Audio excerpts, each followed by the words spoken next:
Welcome to Tony's Sleep Story, the place where untold stories breathe and the shadows whisper truths no one dares to repeat. If you enjoy tales of the paranormal, the unexplained, and the truly chilling, don't forget to like, subscribe, and turn on notifications so you never miss a night like this one. Now, find a quiet place, dim the lights, and let your mind drift as I take you on a journey through the veil. Because tonight's story is not just a story, it's a warning. Some stories are not meant to be told. Some journeys are never meant to be taken. But if you're still here, still listening, then lean in and let me take you on a midnight ride through Savannah. A ride that never made it to its final stop. A bus that vanished, leaving only whispers behind. Tonight, you'll hear what happened on Route 47. But I must warn you, this is not a story you'll easily forget.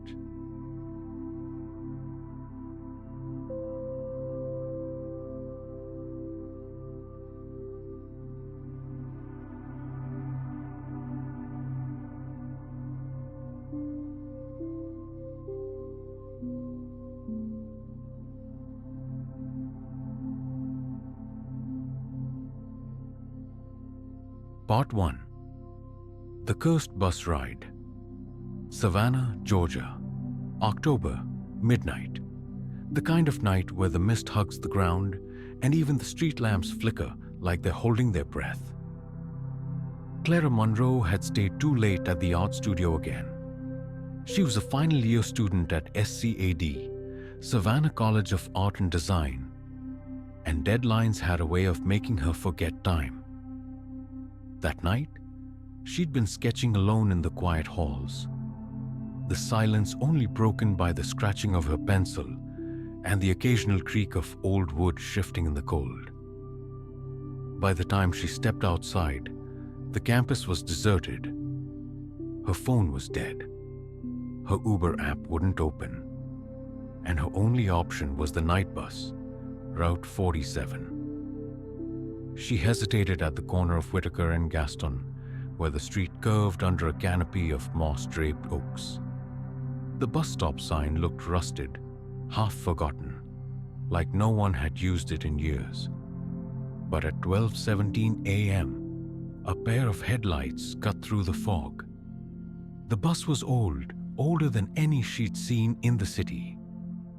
Its white paint had faded to a yellowed cream. The number 47 blinked dimly above the windshield. The doors hissed open. Inside it was nearly empty. The driver was a woman, African American, maybe in her 40s, with a quiet, unreadable expression. She didn't say a word as Clara stepped on. A second woman sat near the front, wearing a dark blue uniform and a cap. Clara realized she must be the fare collector, an oddity in this age of contactless payments. Is this going toward Thunderbolt? Clara asked, her voice cautious. The fare collector nodded once.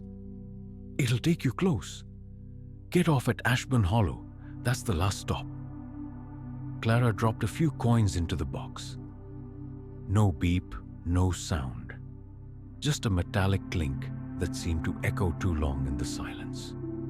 She walked to the middle of the bus and took a seat by the window. Outside, Savannah passed by like a faded photograph. Dim lights, shuttered storefronts, wrought iron balconies casting shadows like claws. They passed maybe 2 stops. No one got on, no one got off. Then at Forsyth Park, the bus slowed again. Clara looked up. An old man was standing there, waiting. He stepped on board slowly, one leg dragging slightly behind the other. He wore a long gray coat and a faded army cap. His left arm was missing. The driver didn't look at him. The fare collector didn't ask for money. He simply nodded to them both and walked down the aisle. Clara felt a strange chill run down her back as he passed. There was something ancient in his eyes, Something tired. He sat 2 rows behind her. For a while, nothing happened. Just the hum of the engine and the whisper of the wheels on wet asphalt. Clara's head bobbed with sleep. Then, without warning, the bus stopped again. No stop sign, no lights. Just a patch of road near an abandoned train station. 3 men boarded. They were tall, too tall. Their coats were long, their hats pulled low, and each of them wore a white porcelain mask, smooth, featureless, except for faint red markings, like veins, painted across the surface. They moved in silence. No footsteps, no creaking of the floorboards, no breath. They did not pay, they did not speak. They simply walked past Clara and stood in the aisle, close together, near the back of the bus. They didn't sit, though the seats were empty. Clara turned slowly to glance at them. Her heart froze. Their feet weren't touching the ground. Clara stared. Her breath caught in her throat. The 3 masked figures hovered just inches above the floor. Not floating like spirits, but hanging, suspended, like puppets on invisible strings. Their heads tilted ever so slightly toward her, as if they knew she was watching. She turned back around quickly, pretending not to see. Her fingers clenched the edge of her seat. No one else seemed to react. The driver kept her eyes on the road. The fare collector stared ahead, expression blank. And the old man behind Clara, he hadn't moved. Were they pretending to? Clara shifted uncomfortably. The hum of the engine seemed quieter now. Every creak, every rattle of the old vehicle sounded louder in the silence. She leaned slightly, trying to catch a glimpse of the old man through the reflection in the window. He was watching her, not the masked men. Her then, slowly. He stood. His limp was more pronounced now, almost painful to watch. He moved forward and without a word, sat down beside her. There were dozens of empty seats. He chose hers. Clara glanced sideways, uneasy. He didn't look at her, just stared ahead. Then gently, he tapped her shoulder with the stump of his missing arm. Clara jumped. The man finally spoke, voice a dry whisper that scraped like wind through dead leaves. Get ready. When I say move, you run. Don't look back. Don't speak. Don't breathe. Clara blinked. What are you talking about? He ignored the question.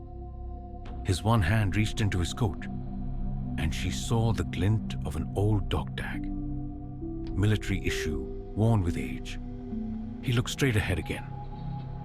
I served in France, 1944. Saw things that don't belong to this world. Thought I'd left them behind. Till tonight.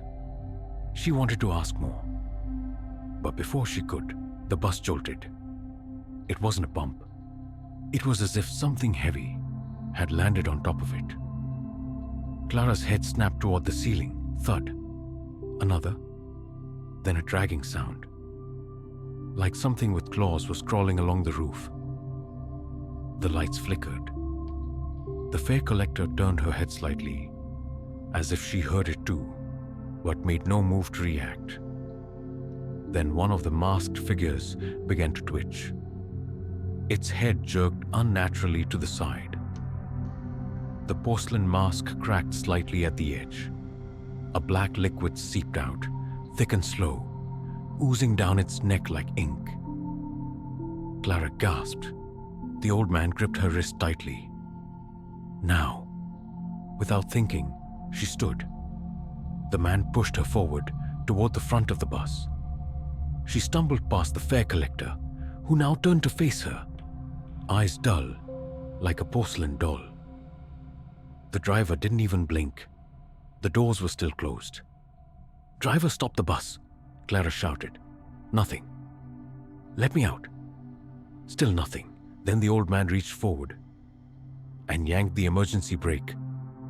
The bus screeched, Tires screamed against wet pavement. Sparks flew beneath them. The masked figures turned in unison. The cracked one began to walk. No, glide toward them. The driver looked into the mirror, and finally, she spoke. A whisper. "You shouldn't have gotten on." The doors hissed open. "Go!" The old man barked. Clara jumped out. Rain soaked her instantly. The old man followed close behind. As soon as his boots hit the pavement, the doors slammed shut. The bus sped away. Clara turned to the old man, heart pounding in her throat. What the hell was that? He looked down the road where the bus had vanished into fog. Then he said something she would never forget. "They weren't people. Haven't been for a long time. That wasn't a bus. It was a vessel. A collector." Clara stepped back. Collector? Of what? The old man turned slowly to her. Souls. Lost ones. Ones who lingered too long. Like you. And with that, he walked away into the mist. Clara was left alone, soaked, shivering, and very much awake. She pulled out her phone. The screen was still dead, but for a split second it flashed something. A notification from an app she didn't have. Route 47. One more seat available.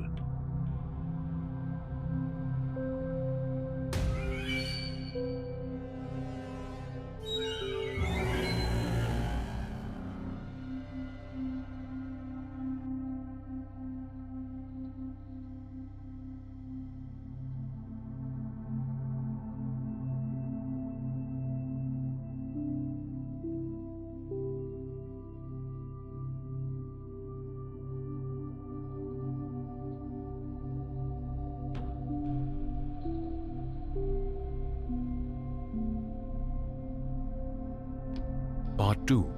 The Man in the Fog Savannah. 1:03 a.m.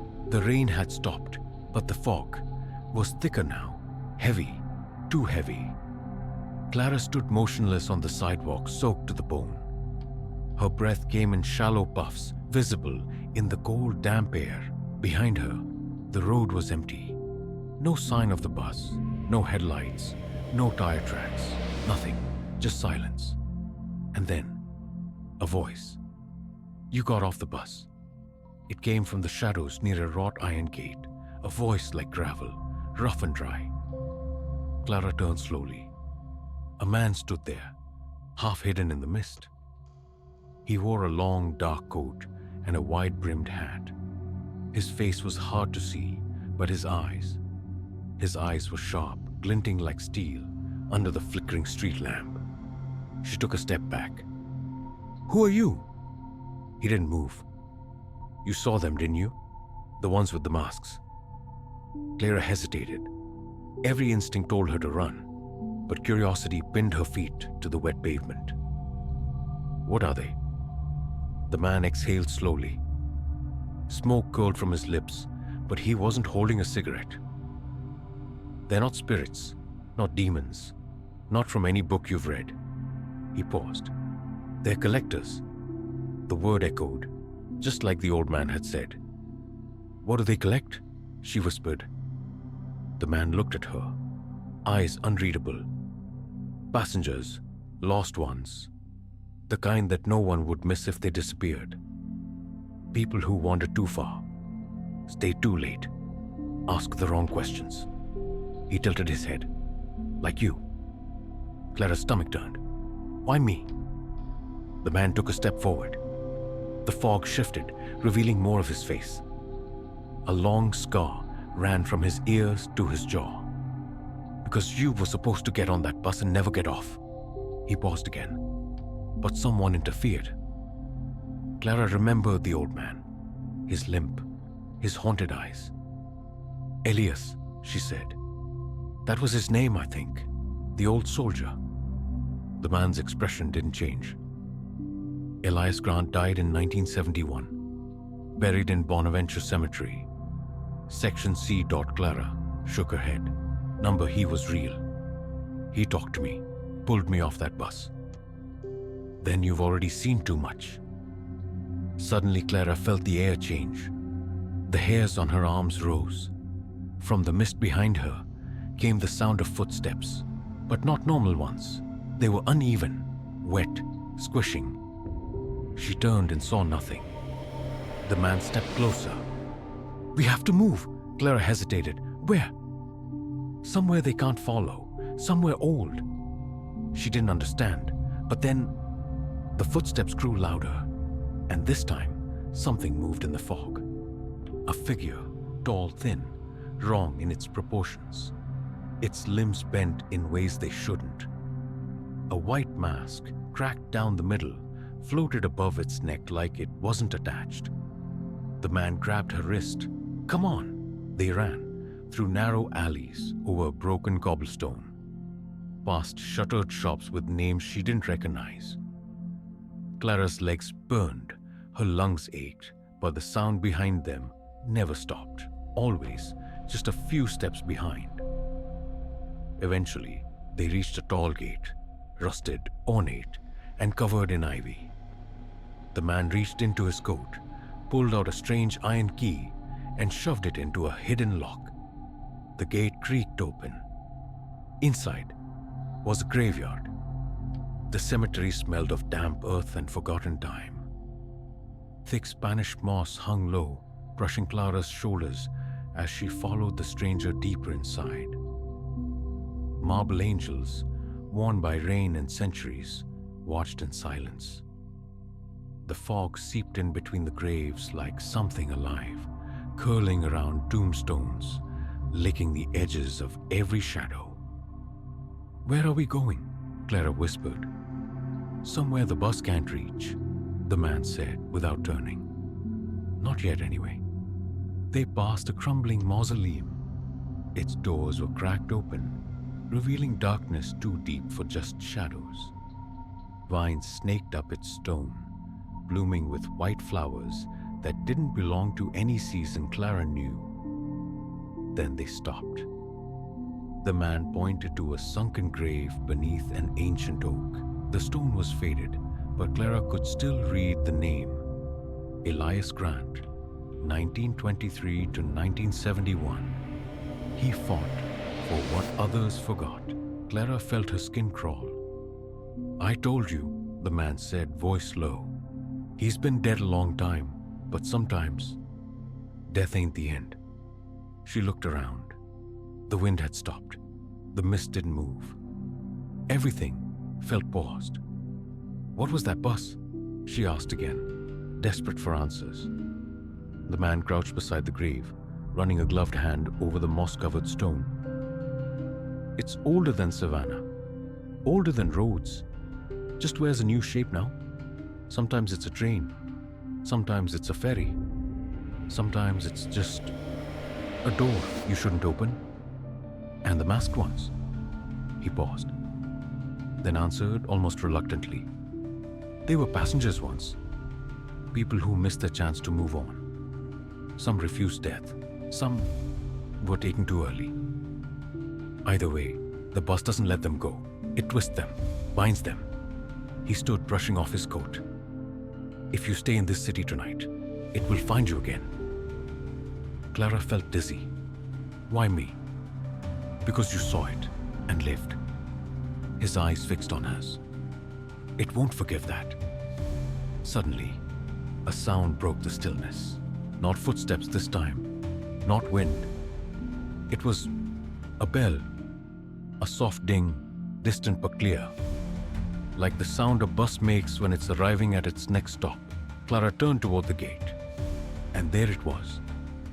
Through the iron bars, down the winding cemetery road, came a pair of headlights, flickering, buzzing, growing closer. The man grabbed her arm. "Back," he hissed. He pulled her behind a tall monument. Just as bus 47 rolled slowly past the cemetery path, the engine didn't hum. It growled. The tires didn't turn. They drifted along the road like the whole thing was gliding. Inside, the windows were too dark to see through, but Clara felt it. The eyes, so many eyes, watching. The bus didn't stop. It passed by slowly, deliberately, like a shark circling a wounded swimmer. When it was finally gone, the cemetery exhaled. The wind returned. The fog eased. The man let go of her arm. "You have until sunrise," he said. "Once the sun touches the river, the route resets. And next time, it won't give you a second chance." Clara's voice trembled. "What do I do?" The man reached into his coat and handed her something small and cold. It was a token. Metal, old, worn. On one side was the number 47. On the other was her face. Not a photo, a carving, like it had been pressed from her soul. "Keep it hidden," the man said, "and pray the bus doesn't call your name again." Then, without another word, he vanished into the fog.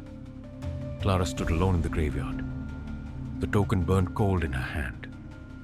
Somewhere in the distance, a horn sounded. One soft, sorrowful note, as if something was circling back.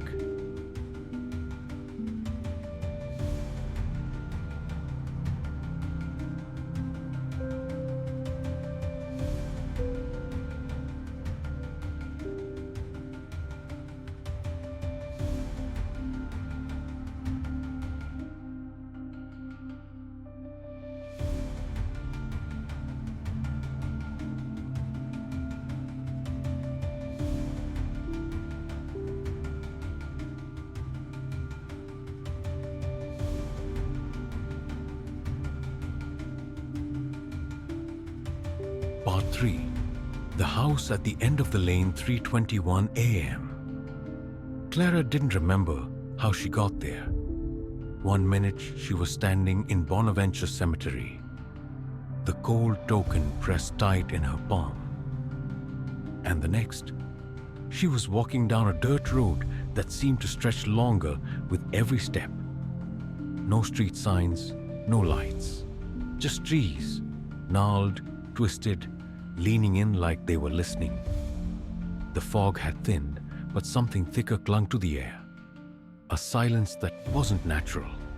A hush that said, "Don't speak, don't breathe.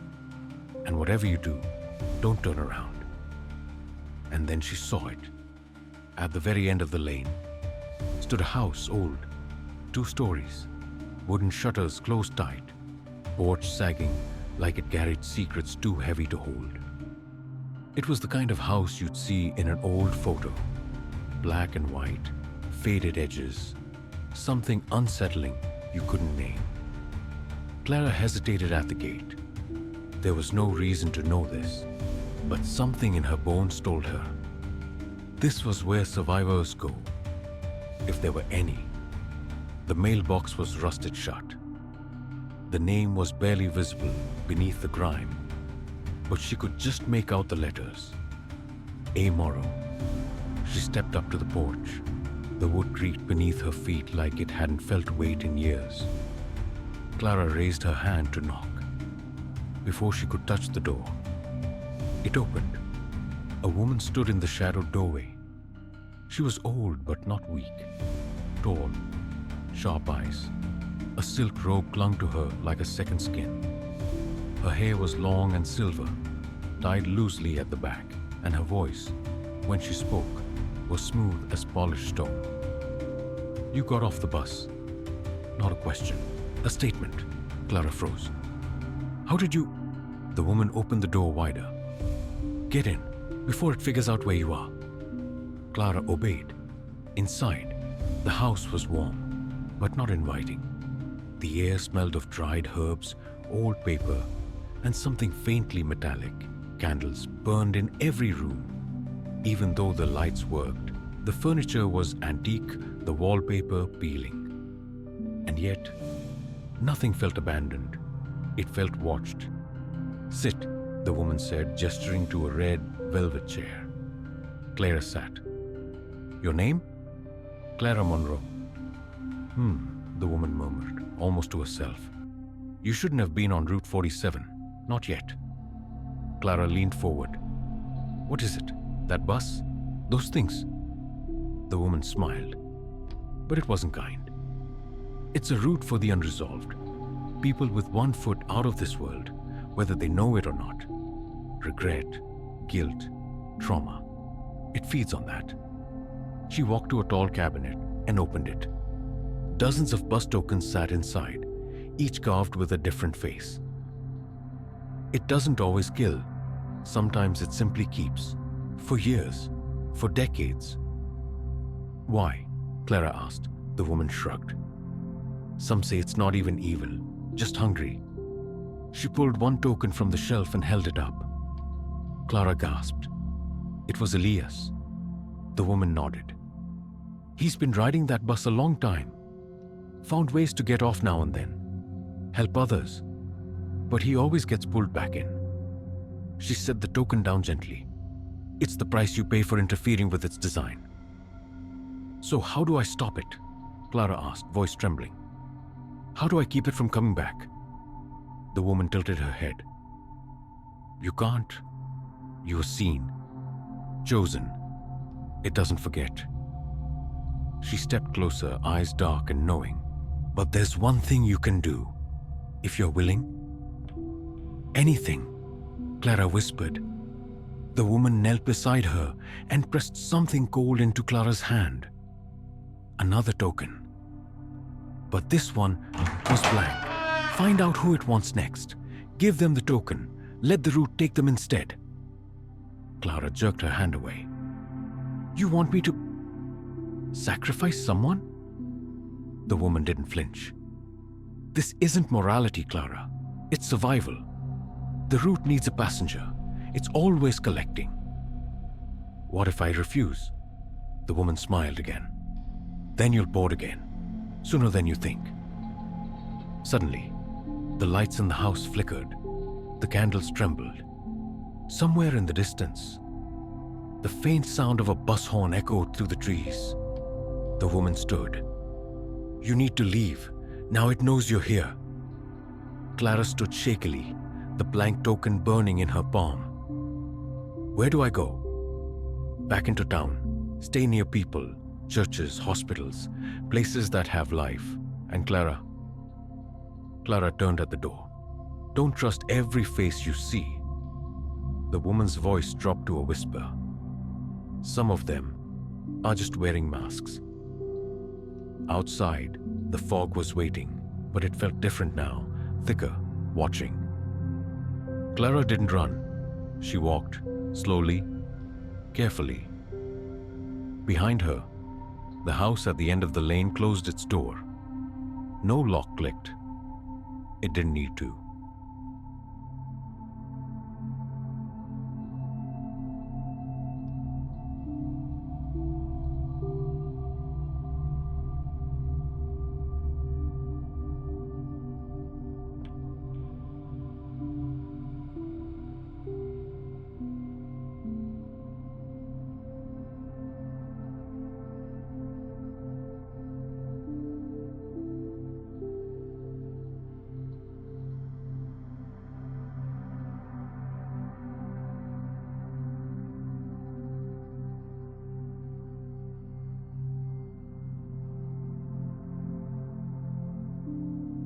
Part 4.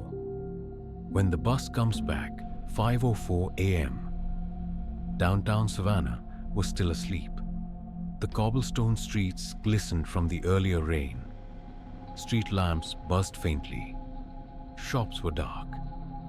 The world had not yet stirred, but Clara felt the weight of unseen eyes pressing from every shadow. She walked fast, the blank token heavy in her pocket. Her thoughts tangled.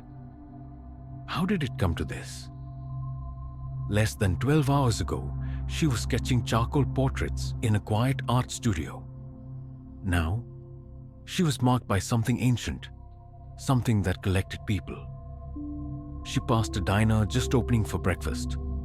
The bell above the door jingled as a man walked in. She stared. His smile felt wrong, too wide, too still, like it had been painted on. Her heart jumped. She kept walking. At Chippewa Square, she sat on a bench and pulled out the token. The metal had gone cold again. Unnaturally so, she turned it in her fingers, hoping for some answer, some crack in this reality. Instead, she saw something far worse. The token was no longer blank. It now bore a face. Feminine, eyes closed, hair tied in a low bun. It was her roommate, Emily. Clara nearly dropped it. Emily had stayed back at the dorm last night. Had texted her, "You good? I'm going to crash early. Let me know when you're heading back." Clara never replied. Number. Not her, not Emily. She stood pacing. Her thoughts raced. Was this a warning? Or a demand? Give us her instead. A city bus rolled past. Not Route 47, just a regular city bus. But still, Clara flinched. Her phone buzzed. Emily. "Hey girl, you good? I had the weirdest dream. You were on a bus and couldn't get off. Creepy AF." Clara's fingers trembled over the screen. What could she say? "Yeah? And you were next?" She pocketed the phone, looked up, and froze. Across the square, standing by the fountain, was a man in a suit, perfectly still, no motion, no breath in the cold, just there, watching her. She turned away, counted to 3, looked back. He was gone. Clara started walking, fast, toward her dorm. She needed to see Emily, needed to warn her. Maybe she could fix this. Maybe the route hadn't locked in yet. The sun was beginning to rise, bleeding pale gold through the trees. She turned onto her street, and there it was, the bus. Not a city one, not any that belonged to this time. Route 47, parked idle, silent, right in front of her building. No driver, no lights. Just a soft hum in the air, like it was breathing. Clara's knees buckled. She ducked behind a parked car, watching. Then, the door hissed open, and someone stepped out. It was the fare collector, the same woman from last night. Her cap tilted, uniform perfect, eyes dead. She didn't look around. She walked straight toward the building entrance. Clara's door. Emily, number no.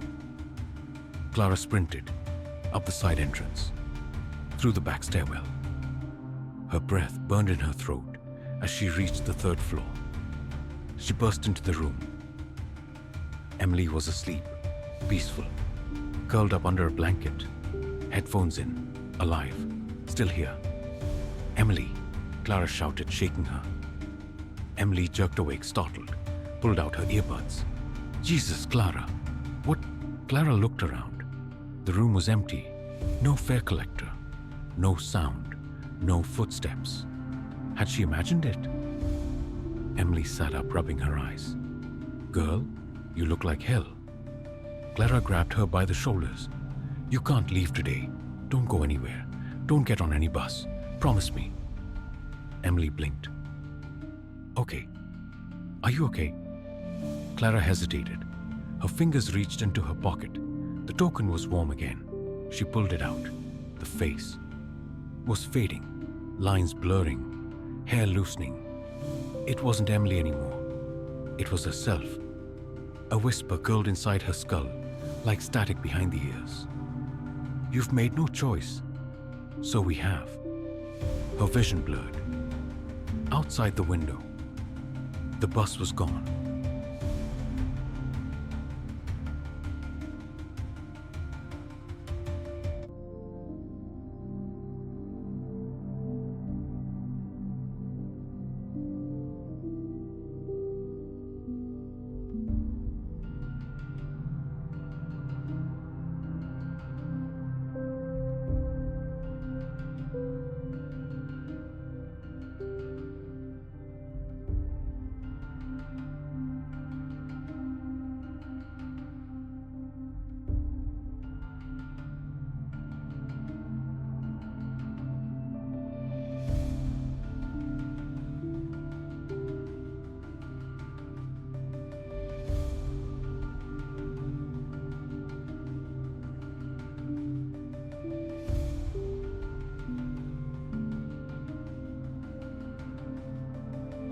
Part 5, the final stop, 6:44 a.m. Savannah woke slowly, but Clara never really slept.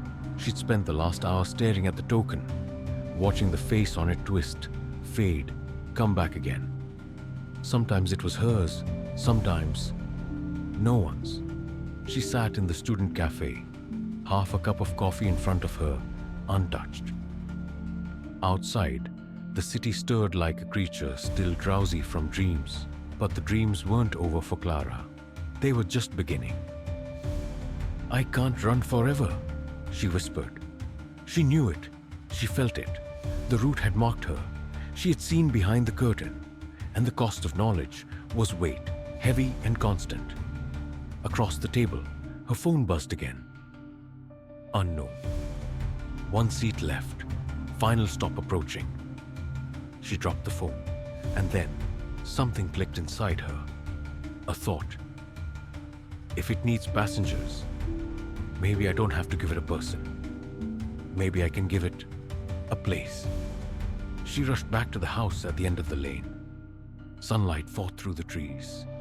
The air was no longer foggy, but it didn't feel clear either. She banged on the door. No answer. She pushed it open. Inside, empty. Dust now coated the furniture. The candles had burned to puddles of wax. The air smelled of nothing. The woman was gone. Or perhaps she had never existed the way Clara thought. But her words still echoed. The root always collects, unless you give it something greater. And Clara had an idea. 7:53 a.m.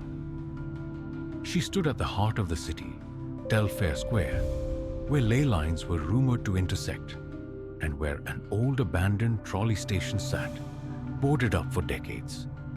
Clara had passed it 100 times, never noticed it, until now.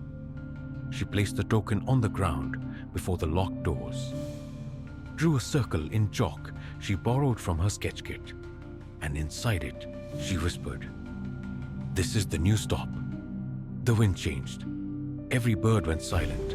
The air shimmered, and somewhere in the distance, a bell rang. Software, metallic, the sound of a bus. She turned, and there it was, bus 47, emerging, not from the street, but from the shadows themselves. The road rippled like heat waves on asphalt. The wheels didn't spin. The frame floated a few inches above ground. It stopped before her. The door hissed open. Inside, darkness and movement. Figures shifted behind the glass. Some pressed pale hands to the windows. Others just watched. The fare collector stepped out again, but this time, she spoke. "You have chosen." Clara nodded, voice trembling but steady. "Yes, take the station. Take the space. Let them board here. Let them come to you." The woman considered. "You offer a stop. A permanent one." "Why?" Clara swallowed. "Because it's better than choosing a person." A long pause. Then the woman stepped back, and behind her, they came. Not monsters, not passengers, shadows, hundreds, faces barely formed blurred, memories, regrets, lost moments given shape. They floated forward and past Clara, each one brushing her shoulder like a cold breath. They didn't look at her, didn't speak. They simply boarded, one after another, until the bus was full. The fare collector nodded once. "It is done." And then she turned and looked Clara in the eyes. "But you know now? That means you'll always be a stop too." The door closed and the bus faded. Not drove away, faded like fog under morning light, gone. 8 a.m. The city awoke completely. Tourists wandered with coffees in hand. Pigeons returned to the square. Somewhere, a bell rang from a nearby church, and Clara stood alone. No token, no whisper, no proof. Only the sense that something just beneath the surface had shifted. That night she slept for the first time in days and dreamed of tracks beneath her floorboards, of headlights under the horizon, of a timetable written in smoke. Epilogue. 1 week later. At the old trolley station, a new route appeared. No one knew who put the sign there. It wasn't city issued. It read, Route 47, for the departing no fare, no return. A man in a business suit boarded late one night, said he'd lost everything. When they found the station empty the next morning, the sign was gone. So was the man. But in the dust, one token remained. Carved with his face, eyes closed, waiting.